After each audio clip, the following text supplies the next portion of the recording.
Hello and welcome to today's news updates. My name is Deborah. We begin from Nigeria, where some relative of the victims lamented the postponement of the identification of corpses recovered by the emergency workers. They recall that Sanwo-Olu said autopsies were being conducted on the corpses, but families will be able to identify their loved ones from Thursday. The bereaved family said when they visited the mainland hospital mortuary Yaba on Thursday, they were denied access to the bodies. Meanwhile, Sanwo-Olu on Thursday declared 3 days of mourning for the victims of the collapsed building. The governor, in a statement by the State Commissioner for Information and Strategy, Mr. Ikoyi, commiserated with all those who lost their loved ones in the tragic incident. All flags are to be flown at a half-mast in the public and private buildings, and official engagements cancelled during the mourning period, he added. And still in Nigeria, amid the brewed mix of fear and optimism ahead tomorrow's governorship election in Anambra State, the outlawed indigenous people of Biafra, IPOB, last night cancelled the one-week sit-at-home order it issued across the southeast. IPOB said it called off the order after consultations with elders, traditional and religious leaders from the region. The group's director of media and publicity, Ima Powerful, made this disclosure in a statement. He stated that it is not IPOB's intention to add to the pains of the people. It claims to fight for since all the business activities will be brought to a halt with the sit-at-home order. And in Sudan, the Sudanese army announced on Thursday the formation of a new government 10 days ahead or after the coup d'etat of General Abdel Fattah al-Burhan, a move condemned by the international community. Diplomats, businessmen, academics and journalists are trying to mediate, but so far without much success.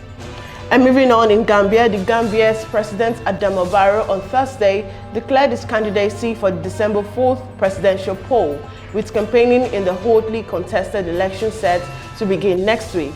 Thousands of supporters lined the streets in the capital Banjul as Barrow formally submitted his candidacy to the electoral body in the tiny West African nation. The December 4th election will be the fourth since the departure of former dictator Yahya Jammeh and is viewed as a key test of the country's democratic transition. And in Mozambique, the European Union began a military training mission in Mozambique to help local armed forces fight jihadists who have been wreaking havoc in the gas-rich northeast for 4 years, the Mozambican military said.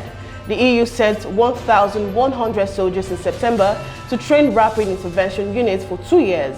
The EU will also provide non-lethal weapons, according to the head of the Mozambican armed forces. The soldiers trained here will be able to go on missions. And away from the African scene onto the foreign scene, Britain on Thursday became the first country in the world to approve a potentially game-changing COVID-19 antiviral pill. It will be administered as soon as possible following a positive COVID-19 test and within 5 days of the onset of symptoms, the regulator said, citing clinical data. The green light is a first for an oral antiviral treatment for COVID-19 and the first for COVID-19 drugs that will be administered widely in the community. And in Australia, Australia's Victoria State removed entry restrictions to citizens of neighboring New South Wales on Friday, allowing almost blanket reciprocal travel between the country's two biggest states ahead of the busy Christmas period. Travel between the pair, home to more than half Australia's 25 million population, has been severely disrupted for months because of an outbreak of Delta variant fueled COVID-19 cases. And now we head to the sports scene, where Manchester United are relying on Cristiano Ronaldo to show Manchester City what they missed out on when they meet at Old Trafford on Saturday, with both sides in need of the points. Ronaldo continued to dig United out of holes in the Champions League in midweek with a double in a 2-2 draw after Atalanta, as he struck late to salvage points for the third time in 4 European games. The 36-year-old now has 9 goals in 12 games since returning to the club that first made him a household name.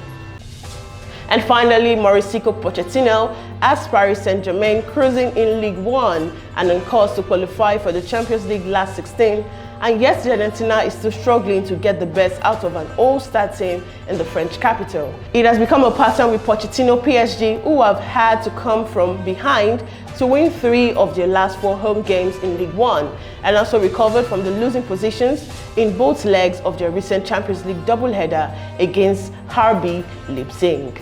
And that's all we can take on news update today. Remember to stay connected and updated. Follow all our social media platforms on Twitter, Join Team, Facebook, and Pangan respectively. Once again, I'm Deborah Eze. Have a lovely weekend.